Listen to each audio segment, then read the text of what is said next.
Bonjour, bienvenue dans ce webinaire sur l'e-facturation. Aujourd'hui, un webinaire questions-réponses pour répondre à toutes vos questions concernant l'e-facturation et PayPal. Ce webinaire est organisé par le SNI avec le soutien de Digital Wallonia, l'agence du numérique, la Wallonie et l'UNPLIB. N'hésitez pas à vous présenter dans le chat, n'hésitez pas à poser vos questions, n'hésitez pas à dire ce que vous faites, de contextualiser aussi votre présence dans ce webinaire. Bref, n'hésitez pas à interagir avec nous. Nous avons comme expert Éric Bertrand pour répondre à toutes vos questions.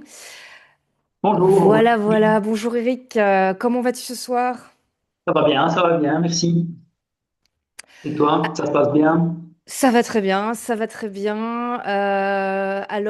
Aujourd'hui, on se demande si tous les entrepreneurs sont sur PayPal, Eric. Pas encore tout à fait, il reste encore grosso modo 15% des numéros de TVA qui ne sont pas présents sur le réseau là, à cette date-ci. Ouais. Donc peut-être tout à l'heure, je pourrais montrer un site web qui permet de voir ces statistiques-là. Dites-nous si vous êtes bien connecté à PayPal dans le chat, hein. Dites-nous pour voir un petit peu ensemble. Et n'oubliez pas, posez vos questions. Alors, il y a eu plusieurs webinaires avant celui-ci, mais pour rappel, hein, Eric, qui est concerné par PayPal et l'e-facturation? Donc c'est une législation d'application depuis le 1er janvier 2026 contraignant les entreprises assujetties à la TVA belge à transmettre donc les factures au format électronique structuré par le réseau PayPal. Et donc dans cette législation en fait qui est imposée par la communauté européenne, eh bien, on a quelque chose qui va se généraliser pour l'Europe au 31 du 12 2029 pour tous les assujettis donc, sur la CE. Donc ça va faire évidemment un paquet d'entrepreneurs pour échanger avec eux donc, par ce moyen. Voilà. Donc 2026, cette année, ça ne concerne entre guillemets que la Belgique, en tout cas en termes d'obligations, mais dès 2029, ce sera ou pas le monde entier, mais l'Europe entière. Donc Oui, disons que d'ici là, il va y avoir plusieurs pays qui vont l'adopter, hein. Donc, on a déjà l'Italie qui a fait une adoption pour une certaine partie de ces entrepreneurs.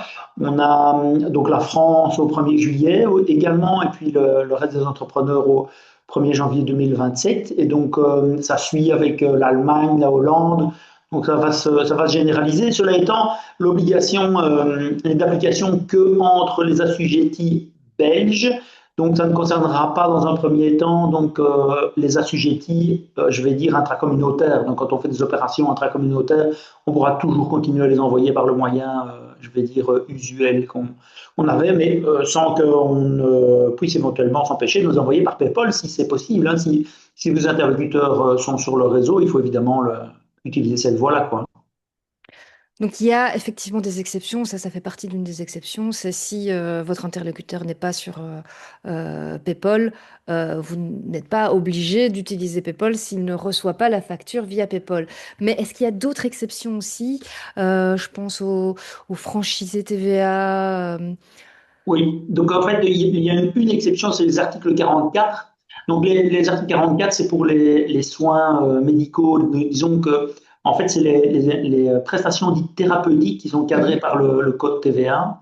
Et donc, pour ces types de prestations, certains donc, prestataires, donc, tels médecins, kinés, médicaux, paramédicaux, donc, sont exemptés tant en envoi qu'en réception. C'est la seule exception. Donc, tous les autres cas, les forfaits TVA, les franchises TVA, tout cela sont obligés d'être présents sur le réseau PayPal, à tout le moins pour être capable de réceptionner les factures. Donc, pour l'envoi, mais si on a une petite activité où on n'émet jamais de facture vers des assujettis TVA, mais uniquement vers des non assujettis comme des personnes privées, pour des ventes, voilà, tickets de caisse, comptoir, et bien dans ce cas, Il faut quand même être présent sur le réseau pour pouvoir être capable de recevoir les factures. Donc, si on est assujetti TVA franchise, on doit y être absolument, à l'exception, bien sûr, donc des articles 44, donc pour les soins dits thérapeutiques. Et encore, dans ce cas-là, bien souvent, on préconise que les entrepreneurs, professions libérales du secteur médical s'inscrivent quand même sur le réseau PayPal, même s'ils n'y sont pas totalement obligés, pour faciliter en fait leur travail, tant pour la réception de ces factures, pour la transmission de ces factures dans un format adéquat pour le comptable. Et puis simplement par facilité aussi pour exploiter cette facture pour pouvoir la mettre au paiement plus facilement. Reste encore en plus le problème de la conservation de ces factures, où si on a une technique qui permet une technologie qui permet de récupérer ces factures au format PayPal et de les transmettre donc à son comptable, eh bien ça assure évidemment une conservation, puisque vous savez qu'on doit conserver ces factures en cas de contrôle, un contrôle TVA ou contrôle fiscal, et donc on doit les conserver à minima 7 ans. Et donc pouvoir les récupérer au format PayPal, pouvoir les transmettre à son comptable, c'est aussi l'assurance d'avoir une conservation qui soit fiable. Alors, Voilà. je vois une question de Thibaut qui se demande pourquoi il n'est pas visible sur le site officiel de PayPal, mais que pourtant il peut envoyer et recevoir des factures. Il trouve ça bizarre. Peut-être commençons par montrer le site où on peut aller checker si on est présent sur PayPal, pardon, et comment faire cela. Et alors, j'aurais une question, sur quelle plateforme est-ce qu'on est là à ce sujet? Donc, c'est c'est une application style Winbooks ou Bob ou Horus. Ça m'intéresse d'avoir le nom de l'application, s'il y a Ok. quelques cas et quelques exceptions à ce sujet. Et donc, cela Ok, donc étant, Donc donc, Thibaut, n'hésitez pas à nous dire sur quel type d'application comptable vous êtes. Comme ça, Eric pourra davantage détailler. voilà. Donc pour vérifier si on est sur PayPal, comment fait-on? Donc en fait, il y a plusieurs plateformes, hein. Donc il y en a une ici qui s'appelle PayPal Check, hein, donc qui est de code à box. Il suffit en fait de taper un numéro de TVA et et de lancer la recherche. Et alors donc, en fait, il va aller voir sur la plateforme et indiquer en fait si vous êtes présent ou pas. Donc ça, c'est PayPal Check. Alors il y a PayPal Directory également. Donc PayPal Directory, donc de Open PayPal, donc là aussi vous pouvez mettre un numéro de TVA ou le nom d'une entreprise et vous indiquera également si vous êtes présent ou non. Et il vous indiquera également les types de documents que vous êtes capable de supporter. Donc les types de documents, est-ce que je suis capable d'envoyer, de recevoir des factures, envoyer, recevoir des notes de crédit, faire de l'autofacturation et probablement dans le futur d'autres documents encore, puisque donc le réseau PayPal permet déjà, mais dans les applicatifs en fait courants, on va pouvoir échanger probablement d'autres documents comme des bons de commande, des offres, des bons de livraison, voilà, différents documents aussi de paiement, ce genre de choses-là. Donc il y a quand même une variété de documents supplémentaires à la facture. Donc c'est pas que belge et ce n'est pas que des factures, c'est toutes sortes de documents et c'est mondial comme réseau puisque tout à l'heure on disait que c'est essentiellement européen dans la question de l'obligation, mais on a des opérateurs qui sont également présents dans d'autres pays du monde, donc avec lesquels on peut échanger d'autres types de documents que simplement des factures, quoi. Alors je vois que Thibaut ne nous a toujours pas répondu, mais j'ai une autre question pour toi, Eric. Oui, bah, En je peux faire attendant, oui, petit complément aussi oui. pour Thibaut. Il y a certains logiciels et Mhm. certains cas où les informations d'onboarding ne sont pas tout à fait complètes suivant les applications. On a notamment eu le cas avec Winbooks, où les onboardings en fait sont faits de sorte à ce que l'utilisateur ne soit pas facilement retrouvable dans les répertoires sur PayPal. Et dans ce cas-là, en fait, il y a des outils un peu plus pointus comme PayPal Helger, qui est davantage utilisé par les informaticiens. Et là, vous aurez, ça je vais peut-être le rechercher, voilà. Donc PayPal Helger, qui, oui, qui est un petit peu plus pointu comme outil. Et là, on va avoir des informations là vraiment voilà, spécifiques euh, avec toutes les informations liées à l'utilisateur, quoi. Et donc, c'est nettement plus technique. Donc, voilà, ça dépendra en fait du logiciel et de l'applicatif que vous allez utiliser, quoi. Oui, ben, il nous a répondu Directory PayPal, mais donc, Le programme de facturation oui, lui-même, le programme de facturation, c'est ouais. ça qu'on voulait. Mais donc, il n'est pas visible sur Directory PayPal et sur PayPal Check. Mais du coup, notre question, c'est quel logiciel de facturation, quel logiciel comptable vous utilisez? Ouais. Parce qu'apparemment, Eric aurait découvert des failles dans le système, des Ouf, failles dans certains j'en sais rien. logiciels. En tout cas, tous les informaticiens de gestion comme moi savent que voilà, il y a certains problèmes d'enregistrement avec certains logiciels, ce qui n'empêche pas l'envoi à la réception effectivement Hmm. de factures, quoi. Et c'est vrai que je me souviens dans un autre webinaire, il y avait quelqu'un qui avait son nom qui était mal inscrit sur PayPal. Si ça nous arrive, si on voit que notre inscription est mal faite, qu'est-ce qu'on fait à ce moment-là? Donc, le point de départ, c'est pour vous inscrire sur le réseau PayPal, c'est le logiciel de facturation que vous utilisez ou de réception de facture que vous utilisez qui vous inscrit. Donc, ce n'est pas une Mhm. démarche que vous devez faire d'autre part sur le site de PayPal. Vous allez directement donc, sur votre applicatif et de là, vous pouvez vous inscrire, vous identifier sur le réseau.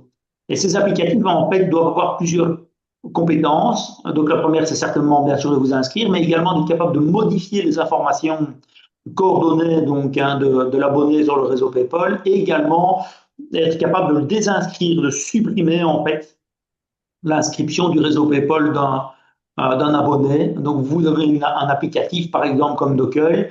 Eh bien, vous aurez la possibilité de vous inscrire avec Dockel, de modifier les informations que vous avez mises sur le réseau au moment où vous êtes inscrit et éventuellement de vous supprimer de réseau. Et donc, pourquoi est-ce qu'il faut être capable de modifier ces coordonnées? Parce que, par exemple, vous devez pouvoir changer un numéro de compte. Quand vous inscrivez sur le réseau, vous devez indiquer le numéro de compte en banque lié à cette entité. Eh bien, ce numéro de compte ou ces numéros de compte, il peut y en avoir plusieurs, doivent être modifiables. Vous pouvez changer de nom. Hein, le nom de l'entreprise peut changer. Les adresses mail et les numéros de téléphone également. Donc, toutes ces informations peuvent être renseignées dans votre fiche signalétique et en fait d'identification sur le réseau PayPal. Et bien entendu, comme une entreprise vit et au fur et à mesure du temps, ces informations peuvent être amenées à être modifiées. Donc les applicatifs que vous utilisez pour être compatibles sur le réseau PayPal doivent être capables de faire la modification des informations.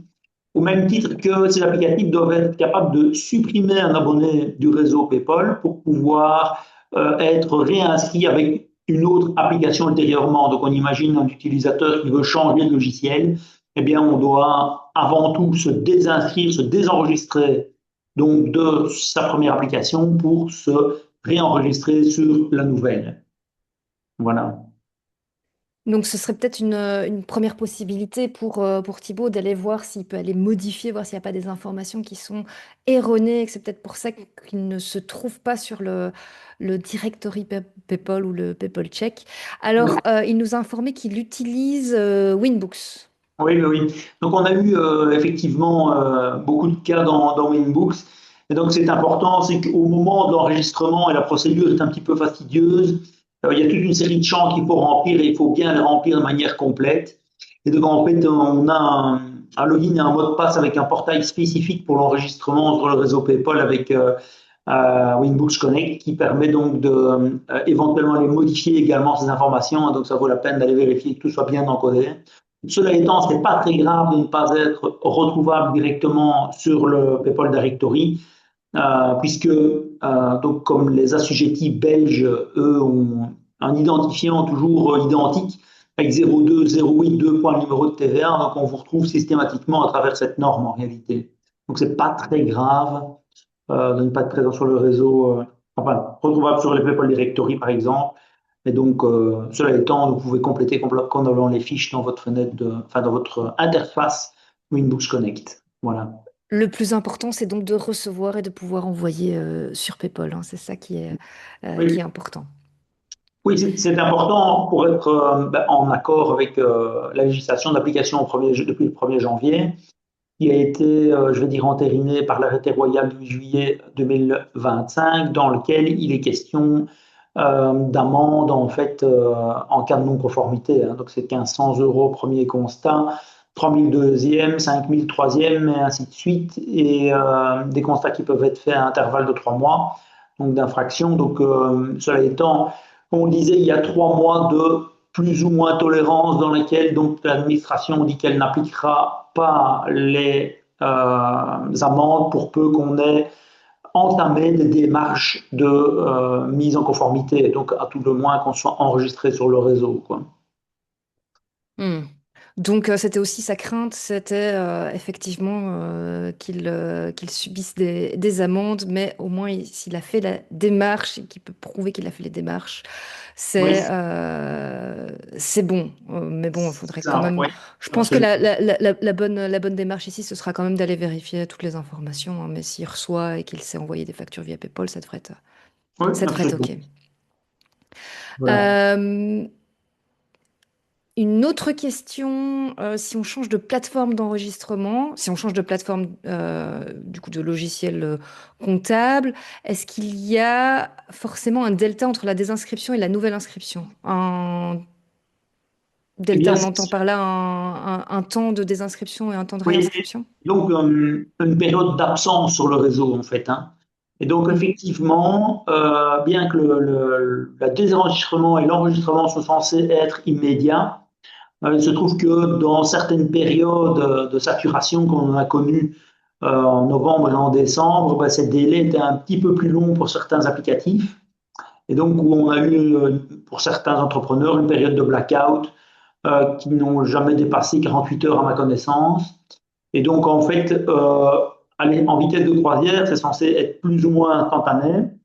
mhm. Ça signifie qu'entre le moment où on se désinscrit sur la nouvelle, sur l'ancienne application et le moment où on s'inscrit sur la nouvelle, mais je veux dire, il y a le temps de le faire. Donc, il faut mettre ses coordonnées, s'appliquer à s'authentifier correctement. Donc, ça peut prendre quelques minutes ou une petite heure, le temps de s'organiser, quoi. Donc, voilà. Sur cet intervalle, vos interlocuteurs ne vous trouveront pas sur le réseau.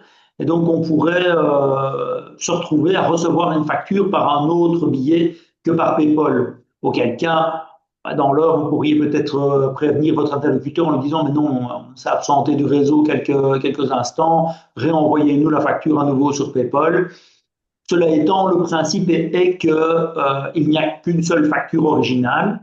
Et cette facture originale, en fait, peu importe le vecteur par lequel elle est acheminée, si on imagine un cas où vous avez un interlocuteur assujetti à la TVA, mais qui n'est pas présent sur le réseau PayPal, à qui vous avez quand même fourni des prestations de services ou des biens. Il est clair que vous voulez le facturer pour bénéficier de son paiement.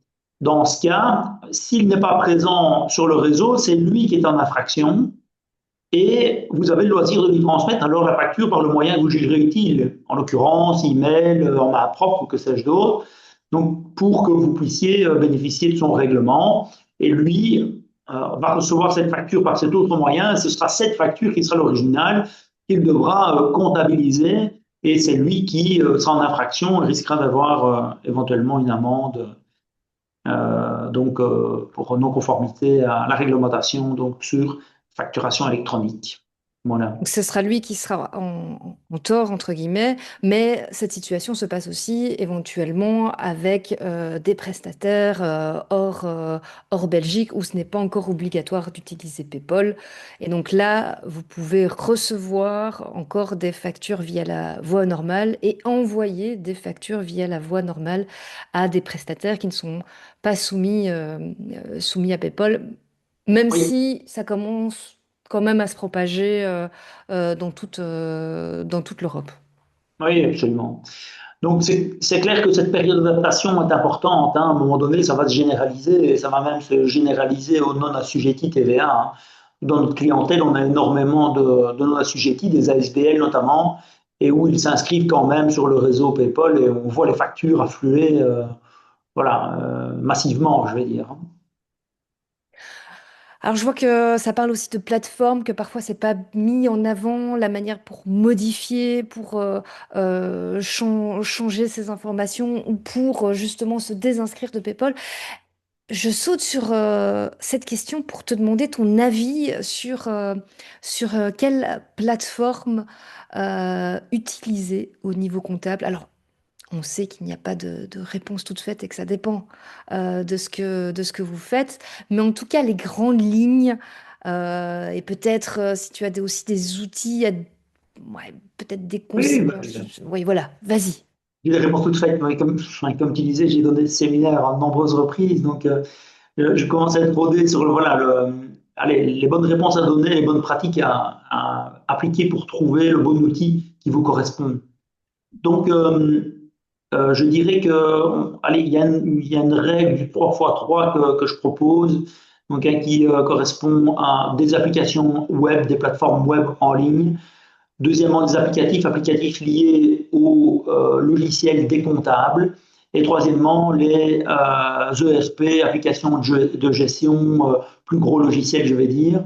Et 3x3, ben, c'est aussi trois interlocuteurs. Dans le cas des applicatifs web, eh bien, on parlera de discuter de ça avec ses collègues, avec ses corporations, avec le SNI par exemple.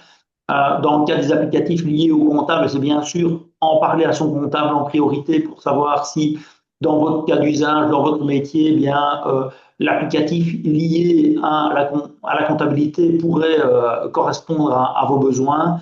Et puis alors, en troisième lieu, des informaticiens de gestion comme nous pour des programmes de gestion commerciale, ERP, e-commerce ou que sais-je d'autres comme outils plus évolués. Donc, voilà, en gros, c'est des règles en fait qui permettent de ne pas se perdre et d'éviter peut-être de se lancer dans l'usage d'un ERP alors qu'on a besoin de Docal, qui est une plateforme en ligne web qui vous conservera vos factures et qui fera votre réception de factures de manière gratuite, quoi. Donc ça, Docker, c'est le plus simple, c'est adéquat pour quelques factures. Euh, Disons que c'est le basique en fait, hein. mhm. Voilà, si vous n'êtes pas sûr, par exemple, vous êtes une profession libérale et vous êtes dans l'article 44, a priori plutôt exempté, eh bien, malgré tout, inscrivez-vous sur Docal. Ça vous permettra de recevoir ces factures par ce biais. Vous aurez également d'autres avantages liés à la gestion documentaire que vous avez avec votre banque ou avec d'autres fournisseurs. Et la vocation, en fait, de gestion électronique documentaire de Docal vous garantit une pérennité quant au fait de la conservation de vos factures, bien que je vous conseille, cela étant, en plus de faire une copie de sécurité de vos factures, donc de vos XML, de les télécharger pour les stocker peut-être sur un drive ou un moyen de stockage propre, puisque je vous rappelle que vous êtes censé conserver ces fameux fichiers XML qui sont les nouvelles factures, hein. C'est vraiment ça la révolution, hein. C'est une facture, c'est plus un PDF, c'est un XML et c'est ça l'original et c'est ce document-là, ce fichier XML que vous êtes censé conserver un minimum 7 ans, voire plus, donc sur la durée d'amortissement s'il en est, quoi. Alors ici, on a une question un peu plus précise. Donc effectivement, Thibaut cherche une plateforme qui permet de faire des factures, vente et mettre des factures d'achat, plus la gestion des codas où le comptable peut récupérer ses infos. Il fait de la consultance en cybersécurité. Qu'est-ce que tu conseillerais Mais la comme première chose, c'est d'en plateforme? discuter avec son comptable. Parce que donc, si son comptable a par exemple Winbooks, Bob, Horus, Octopus, Auditor ou que sais-je d'autres, hein, comme applicatifs qu'on peut rencontrer dans les fiduciaires, eh bien, il faut savoir que ces applicatifs ont leur petit frère, je vais dire, qui est l'application pour les utilisateurs clients d'un fiduciaire, qui permettent de recevoir et d'émettre des factures, mais également effectivement de traiter les extraits de compte en banque, format PSD2, Coda et que sais-je d'autre. Donc, en plus, ça offre des possibilités de paiement automatisées. Donc, dans ces cas d'usage, le premier interlocuteur, c'est d'abord le comptable pour, je vais dire, être synchronisé avec lui pour éviter les doubles encodages, les manipulations de transfert de fichiers qui peuvent voilà, mener à des oublis ou des pertes de données. Donc, le fait d'avoir un outil intégré, c'est clair que c'est le plus confort. Le plus confort, mais on nous dit aussi pas forcément le moins cher. Ben, par exemple, on nous parlait de Winbooks. C'est quoi le, on va dire le côté pour l'utilisateur? Winbooks, c'est côté. Oui, donc on va comptable. parler donc du Winbooks fiduciaire, hein, donc il y a la version donc à l'intérieur de la fiduciaire et on peut se connecter à leur côté client avec Winbooks Connect, hein, Mhm. ou la facturation simplifiée d'Exact, ou alors Winbooks on Web. On a même encore un module avec Exact Online et tout ça, ça appartient donc au groupe Exact. Donc Winbooks a été racheté, hein. Et donc la panoplie est relativement large dans les moyens je vais dire, d'émettre des factures et d'en recevoir sur les différentes plateformes Winbooks. Et donc là, il faut en discuter avec la fiduciaire ou avec le revendeur Winbooks, hein. Donc la première étape, c'est évidemment d'en discuter avec votre comptable pour qu'il puisse aller facilement récupérer tous les documents comptables que vous soumettez. Donc, Ouais. imaginons qu'on a discuté avec notre comptable, vu qu'il y a la question du gratuit, tu parlais de Docal, est-ce qu'il y a d'autres plateformes qui sont pas mal à tes yeux et qui sont peu chères, voire gratuites? Mais on cite quand même souvent Bill hein, et Bill to Box, hein, qui sont pas mal pour tout ça. Disons que ce qui est intéressant, c'est qu'en général, on a des plateformes, enfin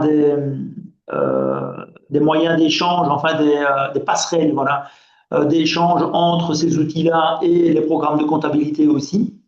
Mhm. Les coûts sont voilà, relativement acceptables. On parle de 6-7 € par mois. Et il y a même voilà, des opérations de gratuité ou d'actions commerciales qui sont faites avec les banques également, avec CBC, ING et d'autres, donc qui offrent des abonnements Bilit. Donc c'est aussi voilà, sympa. Et puis alors, enfin, je pars du principe que à partir du moment où, allez, comme le cas de Billy, on a des banques qui soutiennent ces initiatives, on a quand même une certaine garantie de pérennité autour de l'outil.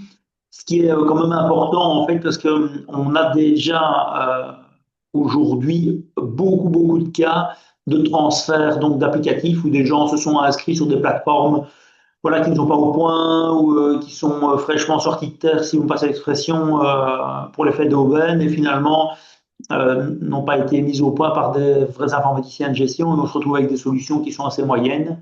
Et donc finalement, on est déjà en train de faire des migrations et de transférer ça vers des outils un peu plus robustes, quoi. Donc voilà, ça c'est notre situation en tant qu'informaticien de gestion maintenant. Donc on restabilise un peu tout ça, tout ce qui s'est fait un peu dans la précipitation au mois de novembre, au mois de décembre. Voilà. Donc faire attention au choix de la plateforme si c'est quelque chose qui va durer dans le temps et que votre comptable puisse l'utiliser, hein. Je rappelle, hein, je me répète. Oui. Euh, je vois aussi, est-ce que c'est possible? Est-ce que c'est une bonne idée? Deux points à la question, d'utiliser voilà Docal pour mettre ses dépenses et Billit pour faire ses factures. Parce que l'un Alors, est gratuit en dépenses et ouais. l'autre est... Donc, le principe, c'est en réception, on ne peut avoir qu'une seule plateforme. Donc, on ne sait recevoir ses factures qu'à un seul endroit. On ne sait Par recevoir contre, ses factures qu'à un seul endroit. oui. Par contre, pour l'émission de ces factures, on peut émettre des factures avec autant de plateformes que l'on le souhaite. Donc, on peut imaginer un commerçant qui a un e-commerce et son applicatif e-commerce pourrait être capable d'émettre des factures sur le réseau PayPal, alors que dans le même temps, on pourrait imaginer qu'il est en comptoir de vente où il est capable d'émettre des factures à partir de son programme de caisse et ensuite avoir, par exemple, encore une autre application, un ERP, pour gérer ses factures de prestations en business to business qu'il réalise dans un autre bureau. Voilà. Donc, si je résume, on peut avoir qu'une seule application pour recevoir nos factures, mais pour émettre des factures, on pourrait en émettre depuis autant de plateformes qu'on veut et Oui. s'inscrire alors à PayPal pour émettre des factures autant de fois qu'on veut. C'est ça. Donc, il faut des applicatifs qui n'acceptent l'inscription qu'en émission, évidemment. Mhm. Et donc, à partir de là, allez, typiquement, un cas d'usage, ce sont des commerçants qui font de l'e-commerce, par exemple, au niveau européen. Et donc, où ils vont avoir une plateforme par pays. Et alors là, il pourra avoir une inscription par pays en émission, quoi, par exemple. Ok. Voilà. Un cas d'usage comme un autre. Ok, ok. Donc recevoir c'est tout. Oui, ça me semble efficace comme ça parce qu'il faut pouvoir recevoir à un seul point et pas devoir aller sur plusieurs plateformes pour Oui, recevoir. oui. Mais par contre, émettre, ça peut être sympa de pouvoir émettre de plusieurs manières, comme tu viens de l'expliquer. Une autre question. On nous avait parlé de, tiens, comment on fait pour avoir une facture qui soit conforme pour être envoyée sur le réseau PayPal. Comment on s'assure de la conformité de nos factures pour le réseau PayPal? Oui, tout à l'heure, j'avais partagé PayPal Check, en fait, hein, qui est donc un applicatif qui permet de... il faut que je retrouve ma page, évidemment, parce que j'en ai préparé quelques-unes. Et oui, je vais retrouver cela. Voilà.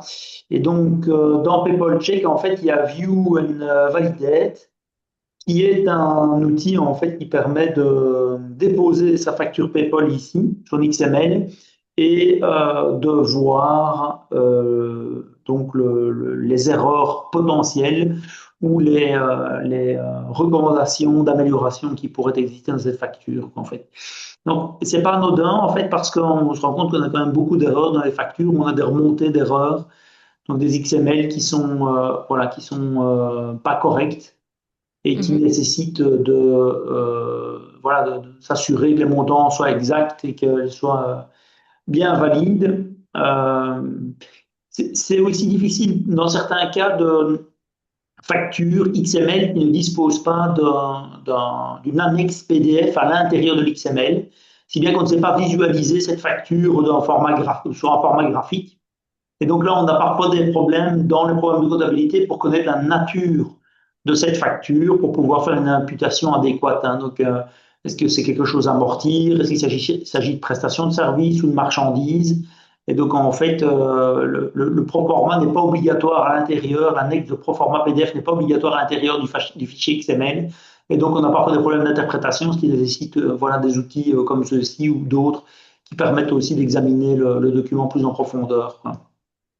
Et s'il y a des erreurs entre le PDF et ce que dit le XML, donc Donc c'est qu'est-ce qui se l'XML passe là? c'est l'XML qui est probant, hein. Donc c'est Mhm. les valeurs de l'XML. Maintenant les annexes, c'est des annexes. Donc c'est pas un élément, enfin c'est un élément important, hein, parce d'un point de vue juridique évidemment ça peut avoir un impact, mais par contre d'un point de vue comptable et traitement de données, c'est le contenu de l'XML qui sera imputé dans la comptabilité et utilisé pour le paiement. Donc on a eu des écarts, hein, des exemples d'écarts entre le contenu donc, de l'XML et l'annexe format PDF, et où à un moment donné, ben, il faut savoir retourner vers son fournisseur pour lui dire voilà, là je crois qu'il y a une erreur, quoi, hein. Donc, oui, donc on a eu un cas extrême où on a une facture avec une erreur de 15 000 euros. Il faut quand même vérifier, quoi. Et en fait, ça Ça s'explique peut faire mal. assez facilement, hein. Donc, c'est quelque chose, j'ai presque envie de dire, de naturel, parce que beaucoup d'informaticiens ont dû revoir la programmation autour de la génération de ces fichiers XML et de leurs annexes PDF. Et donc, tous ces traitements ont forcément impliqué, dans certains cas, ben voilà, peut-être un petit glissement de variable qui a fait que ben, on se retrouve avec une erreur de décimale et ça peut vite faire des sommes importantes, quoi. Donc vérifier de temps en temps. Oui, régulièrement quand même, parce qu'on a un taux d'erreur non négligeable pour le moment. Donc, Après, ça peut être d'autres erreurs que dans le résultat. Ça peut être, je pose des adresses ou ce genre de choses. absolument. Donc, voilà, hein. Donc, la majorité des erreurs sont des erreurs secondaires. Donc, voilà, des erreurs de libellé d'articles, des erreurs voilà, oui, d'adresse ou que sais-je d'autres qui ne sont pas correctes, hein. Donc, voilà, c'est quelque chose qui est fréquent pour le moment en tout cas et qui se régularise progressivement au fur et à mesure que les informaticiens découvrent les cas d'erreur. Donc, Hmm. moi, je pense qu'il ne faut pas hésiter à renvoyer des factures en disant là, il y a une faute, quoi. Donc, même si vous la traitez et la validez dans votre compta, euh, voilà, faire un retour d'erreur quand vous en constatez une vers votre fournisseur, c'est certainement utile pour le futur, quoi. Ok. Petite question aussi, si on... Voilà, c'est toujours le cas de Thibaut. Si on change d'adresse, on déménage, est-ce que ça se fait automatiquement sur PayPal ou pas? Je suppose qu'il est en personne physique et que du coup, son domicile est lié aussi à son siège en personne physique. Oui, disons que l'adresse proprement dite n'est pas un critère dans l'enregistrement, l'onboarding dans PayPal. Mhm. Par contre, l'identification de la personne par rapport au logiciel ou fournisseur de services est bien dans les KYC, donc dans les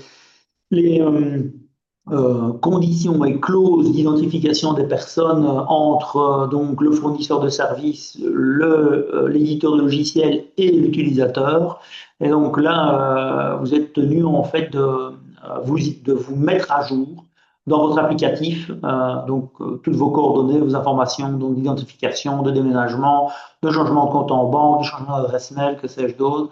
Certaines vont être publiées sur le réseau PayPal et d'autres pas. Et donc l'adresse pas, mais par contre elle doit être bien présente, bien mise à jour dans votre logiciel de facturation.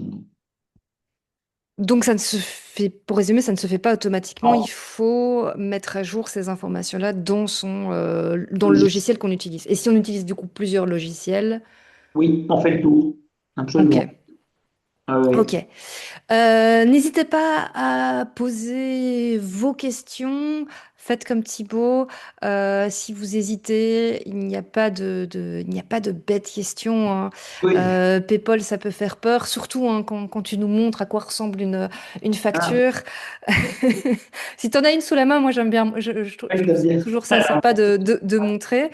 Mais donc, PayPal peut impressionner. Mais au final, une fois que vous avez trouvé votre plateforme, la plateforme qui vous va, qui vous correspond, après, normalement, tout roule. Donc là, ce qu'on a devant nous, c'est un fichier XML Oui, donc ça, sans habillage, quoi. voilà, c'est la facture brute, c'est l'objet qui transite par le réseau PayPal. Donc, c'est en aucun cas un fichier PDF. Le fichier PDF, il est encapsulé à l'intérieur et le voilà, en fait. C'est cet objet-là que j'ai mis en bleu ici, qui est Mhm. une longue chaîne gigantesque qui est en fait une encapsulation du fichier PDF à l'intérieur de ce fichier XML. Mais donc, c'est le fichier XML qui est l'original et que vous devez conserver à tout le moins 7 ans. Et dedans, vous arrivez à lire certaines choses quand même, comme le nom de l'émetteur, le nom du récepteur et éventuellement des totaux. Et voilà, avec un peu d'exercice, on arrive à les lire. Mais disons que ce n'est pas le but, hein. Le but, c'est que ce soit un logiciel qui le fasse pour vous, hein. Donc voilà.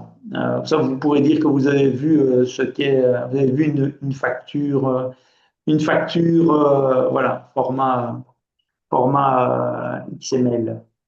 Là, je vous... Et donc, rassurons les webinautes, effectivement, on ne voit pas la facture, enfin, on pourrait la voir, mais on ne la voit pas comme ça dans notre outil. Non, On la voit on la avec... voit bien sûr euh, différemment. On la voit avec donc un espace, un moyen visuel, donc comme j'ai ici une facture où on la voit en clair et où on peut aussi avoir une annexe comme ici dans le bas du document où on a le contenu de l'XML repris, retraduit pour pouvoir vérifier que le PDF qui est au-dessus est bien complet et correspond bien au même montant. Donc on a un contenu XML à 67,99 ici. Et on peut voir ici que on a une petite divergence entre les deux qui s'explique hum, en fait par la différence de TVA. Voilà. hum. Donc c'est correct. Ah, ça Voilà. va, ça va, tu m'as fait peur. Ouais. C'est vrai que je devrais prendre un exemple erroné complet, mais j'aime bien prendre les Proximus parce elles sont un peu limites. En fait, il y a certaines mentions qui sont présentes parfois dans les factures. Vous voyez, par exemple, ici, j'ai des annexes texte. Hein. Eh bien, ça, c'est quelque chose qui est épuisé à l'intérieur du fichier XML. Et en réalité, quand vous reprenez le PDF qui a été proposé en annexe dans l'XML, eh bien, ce texte n'apparaît nulle part. Vous voyez, donc il y a des Hum. informations qui sont. C'est pour ça que avoir une interprétation de l'XML, c'est quand même important. Et ça permet quand même voilà, de D'aller se faire une vérifier. meilleure idée du contenu réel. Voilà. Ah oui, donc la première partie, c'est la version PDF et à partir de là où il y a moins de couleurs, c'est la version XML. Ok, C'est une interprétation de version XML. ok. Donc, avec ce logiciel-là, ben, on a cette possibilité, comme ça, on a une vérification approfondie, en fait, hein. On a la comparaison de ce que le fournisseur a voulu proposer comme annexe PDF.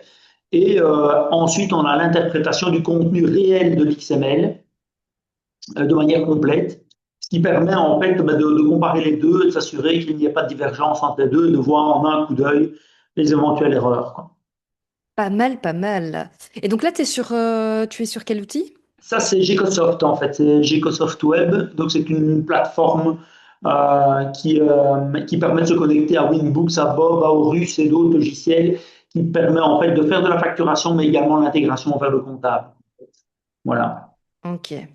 Intéressant. Une nouvelle question est arrivée. On parlait tout à l'heure d'ailleurs de archiver, de garder nos documents comptables pendant 7 ans, il me semble. Est-ce que c'est à charge du comptable ou est-ce que c'est notre responsabilité de bien garder ces différentes factures? Bien, je vais en profiter pour expliquer un principe général juridique. En fait, depuis le 1er janvier, la seule chose qui est imposée, c'est l'obligation de faire transiter les factures entre assujettis par le réseau PayPal au format structuré, Mhm. dans un format structuré, pour être tout à fait exact. Donc ça, c'est ce que le législateur impose depuis le 1er janvier. Mais pour le reste, rien ne change. Et donc, dans la législation, il est notamment indiqué que les contribuables sont tenus de conserver leurs factures minimum 7 ans. C'est une obligation légale qui n'a rien à voir avec la facturation électronique. C'est tout autre chose, mais c'est une obligation qui existe depuis longtemps. Avant, c'était 10 ans. On entendait beaucoup de gens, oui, c'est 10 ans. La législation a changé, donc c'est 7 ans. Et donc, au-delà de ça, vous êtes censé conserver les factures qui ont une durée d'amortissement supérieure à 7 ans. Vous achetez un bâtiment, vous amortissez par exemple, je ne sais pas, une chaudière pendant 15 ans sur ce bâtiment-là, la facture de chaudière, la chaudière, vous allez la garder pendant les 15 ans. Alors 15 ans, conserver un fichier XML, c'est une éternité, quoi, hein, d'un point Mhm. de vue informatique et digital. Et donc, la responsabilité juridique et légale bien, dépend du contribuable, hein. C'est le contribuable qui est responsable en fait de la conservation de ses factures originales, au même titre que vous étiez responsable de la conservation, que nous étions responsables de la conservation des factures avant cette législation, donc de la conservation de nos classeurs ou des fichiers PDF avant, hein, et donc toujours pour cette même durée. Et si on ne pouvait pas démontrer qu'on avait fait tout ce qui était raisonnable pour conserver ces documents originaux, eh bien, on s'exposait à des sanctions relativement fortes, hein, qui pouvaient aller sur des amendes très très importantes, quoi. Et donc, la conservation de ces factures, donc c'est la responsabilité de chacun, mais vous pouvez éventuellement la déléguer à un tiers, à un préposé, en l'occurrence au comptable. Donc vous pouvez dire, tiens voilà, monsieur le comptable, conservez mes factures, je vous confie cette tâche. Cela étant, je vous conseille en plus de faire un petit backup de votre côté, comme ça vous déléguez à votre comptable et en plus vous avez une copie de votre côté. Et là, dans ce cas-là, on ne pourra pas dire que vous n'avez pas fait tout ce qui est raisonnable pour la conservation légale de vos documents facturation. Alors, question en parlant de raisonnable, est-ce que avoir ces factures sur son logiciel comptable est suffisamment raisonnable, pour reprendre les termes, ou alors il faut aller plus loin et, comme tu dis, avoir un backup de ces factures sur 7 ans? Alors, deux réponses, une réponse technique et puis une réponse juridique. La réponse juridique, en fait, c'est que pour le moment, on n'a pas encore de jurisprudence au sujet de ces problématiques de conservation sur le nouveau format XML. Et là, on atteint mes limites en fait d'informaticien de gestion où je dois vous renvoyer vers un juriste en fait, un juriste ou Ok. un avocat qui pourra voilà, vous donner un avis, je vais dire, professionnel sur cette question strictement juridique.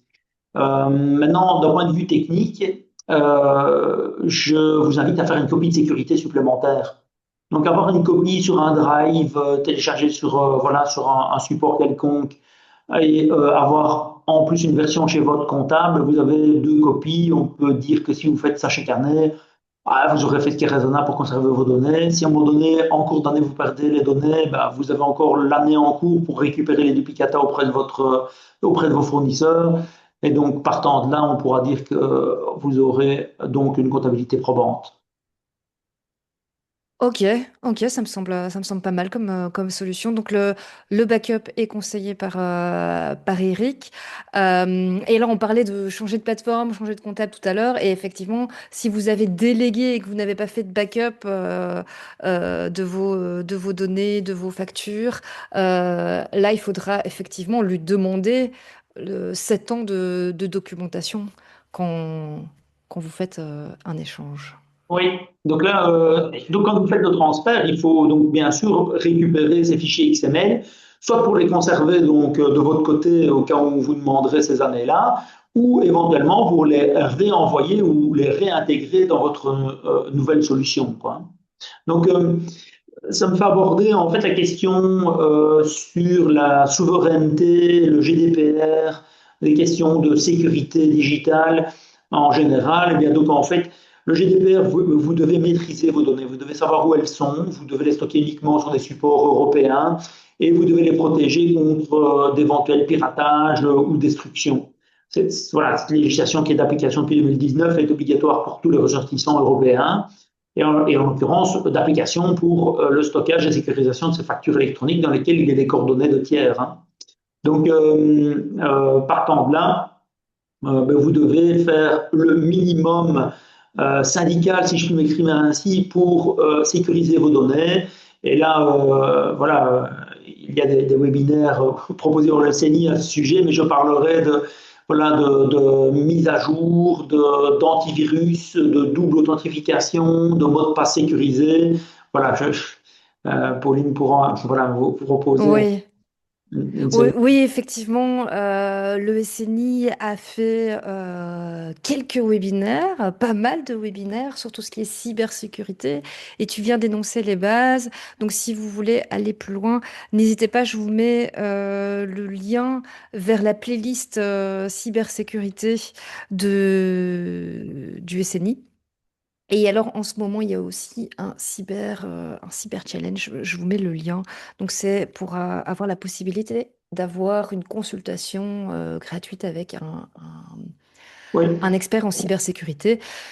Voilà, on fait deux en un. On parle cybersécurité et facturation électronique. Si ça, c'est pas beau. oui. N'hésitez pas à poser vos questions. On approche à la fin de ce webinaire. Si vous avez encore des questions, c'est le moment. On va rester encore quelques minutes, sauf si vous avez encore davantage de questions. Et en attendant ces petites questions et la fin de ce webinaire, je vais également vous lancer la petite enquête de satisfaction pour ce webinaire. Donc n'hésitez pas à répondre et à poser, à répondre à notre enquête et à poser aussi vos dernières questions. On est là pour ça. Pour la question en fait de la sécurité et de la maîtrise de ces données, de la souveraineté de ces données, en fait, j'ai abordé aussi la question du fossé digital, du fossé numérique. La question de la facturation électronique, c'est l'occasion de mettre le pied à l'étrier sur de grosses évolutions à venir, notamment en rapport avec l'intelligence artificielle, où on sait que le traitement en fait de ces factures électroniques, comme il est structuré, comme il est maîtrisé, va être fortement facilité pour les intelligences artificielles. Et donc, avec l'avènement de l'échange d'autres documents que simplement la facture électronique, avec des échanges comme les bons de livraison, bons de commande, offres et compagnies qui vont venir dans un futur proche, eh bien, on va pouvoir faire davantage travailler des intelligences artificielles pour comparer des documents, des bons de commande clients, des bons de livraison clients, des factures clients ou des commandes fournisseurs et des factures fournisseurs pour vérifier, par exemple, si les prix auxquels on a commandé ont bien été appliqués sur les factures et avoir un retour automatique vers ces fournisseurs. C'est quelque chose qu'on a déjà mis en place chez un client et donc où le contrôle des achats est déjà automatisé avec une intelligence artificielle, ce qui fait gagner un temps colossal puisque on a quand même régulièrement quand même des erreurs dans les encodages des factures. Donc, plus vite on se met en, je vais dire, en ordre de marche pour, euh, je vais dire, maîtriser la facturation La électronique, facturation et bien électronique. plus vite on sera prêt pour faire face à ces grosses évolutions à venir, quoi, en fait. Donc il y a l'obligation qui peut parfois nous ennuyer, mais il y a aussi des bénéfices à être sur PayPal, à prendre le train en marche. Donc au-delà d'avoir peur des amendes, il y a aussi le bénéfice d'être sur PayPal et de prendre le train de la digitalisation, comme tu le disais, Eric. Oui. Euh, donc effectivement, on parlait d'outils. Peut-être que pour certains, vous vous dites, oh mince, maintenant je vais devoir payer un outil pour faire mes factures, je vais devoir payer un outil pour recevoir des factures, alors qu'avant c'était gratuit. Je faisais ça sur un bout de papier ou sur un Excel. Mais il y a quand même un énorme bénéfice à se digitaliser dans sa manière de fonctionner et notamment sur sa comptabilité. Ouais. Mais sur la question des coûts, en fait, on est passé d'un univers où c'était le timbre et l'impression, Mhm, qui était encore bien plus onéreux que l'envoi d'une facture électronique par le réseau PayPal. Ça coûtait quand même très très cher, les impressions mm. et le timbre, et plus le temps de traitement de ce document, quoi, hein. Il fallait donc non seulement l'imprimer, le mettre sous pli, puis le conduire à la poste. Enfin bon, c'était quand même toujours un petit peu pénible. Et donc là, c'est vrai qu'on est passé une période avec l'envoi de la facture par email où on a pour l'impression que c'était gratuit, mais ce qui est une fausse impression, puisque tout ça coûte également, hein, c'est tous ces outils d'échange mail à part de l'outil informatique qu'on doit utiliser. Et puis, on se rend compte aussi quand même qu'il y a un bénéfice important avec la facturation électronique PayPal par la sécurité que ça apporte, hein, parce que on a régulièrement des cas de falsification de factures par l'envoi par email, ce qui n'est plus possible par PayPal. Et cette part de sécurité et de fiabilité, en fait, ben, c'est un gain à moyen terme, hein, une économie très importante par le fait qu'on n'a plus à traiter un tas de spam et un tas d'outils où on perd, enfin un tas de courriers erronés où on perd un temps infini où on a parfois des factures falsifiées. On a eu des cas dramatiques à ce sujet. Et donc là, on a quelque part des économies indirectes qui existent et qui font qu'en réalité, il est probable que ce système coûte moins cher que le système dont on voit par email des factures, quoi. Oui, parce que, on reçoit directement dans notre outil les factures envoyées par PayPal. Plus besoin d'aller chercher sa facture télécom sur le site télécom et la télécharger, la remettre sur son outil comptable, etc., etc. Là, on reçoit directement ça Oui. au bon endroit, quoi. C'est un réel gain de temps, hein. C'est vraiment plus efficace, hein. Voilà. Il faut bien s'organiser, bien choisir son outil, mais une fois on a bien mis ça au point, en réalité, voilà, ça facilite réellement la vie, quoi. Gain de temps et sécurité, comme tu le disais, quoi. Absolument. Voilà. Il n'y a pas de questions supplémentaires. Je crois que on a été clair. Si néanmoins il y a des questions qui persistent, si vous avez des questions d'ici une heure, demain, etc. On a encore un webinaire jeudi. Donc dormez dessus, réfléchissez et venez au dernier webinaire sur les questions-réponses. Euh, donc voilà, on espère que vous avez tout compris. Si pas, on sera encore là jeudi pour répondre à vos questions. Eric, un petit mot de Voilà. la fin? Mais écoutez, ce sera avec plaisir. Je pense qu'il y a même encore une question-réponse pour lundi, je pense. Ah, Aussi lundi deux. en 8, oui. Donc voilà. Sinon, bah oui, si vous n'y êtes pas encore, faites-le. Pour ceux qui y sont, c'est sûr qu'il y a certainement encore des coups de tournevis à donner pour que, allez, ce soit optimum et que ce soit satisfaisant. Ça demande peut-être un petit peu d'énergie dans un premier temps, mais une fois que ce sera bien au point, ce sera satisfaisant et c'est probablement voilà, une belle solution dans l'absolu globalement. Voilà. Alors, donc je rectifie effectivement ce que je disais. Il y en a un donc jeudi le 26 du 2 pour les professions libérales et un autre le 2 du 3, le 2 mars, plutôt pour les indépendants. Euh, donc voilà, vous retrouvez hein, toutes ces formations sur le site du SNI que j'ai mis un peu plus tôt dans le chat. Donc vous avez les replays, les prochains webinaires, de la documentation, les logiciels agréés aussi. Vous avez plusieurs onglets pour aller voir tout ça. Et alors, on nous demande aussi, est-ce que c'est possible de te contacter plus Oui, tard? Et si oui, oui, bien sûr. via quelles adresses? Oui, Un hein, site web? vous pouvez aller sur www.f6.be et vous trouverez toutes mes coordonnées. Il y a un petit QR code que vous pouvez scanner aussi, que je vous affiche ici. Ah, voilà. Là. Je mets également le lien dans le chat. Donc, voilà, vous avez toutes les infos pour bien dormir ce soir. Sur vos Voilà. deux oreilles, vous connaissez tout sur PayPal ou presque. En tout cas, on reste à l'écoute. Je vous souhaite une bonne soirée et peut-être à très bientôt. Merci, à bientôt. Au revoir. Au revoir.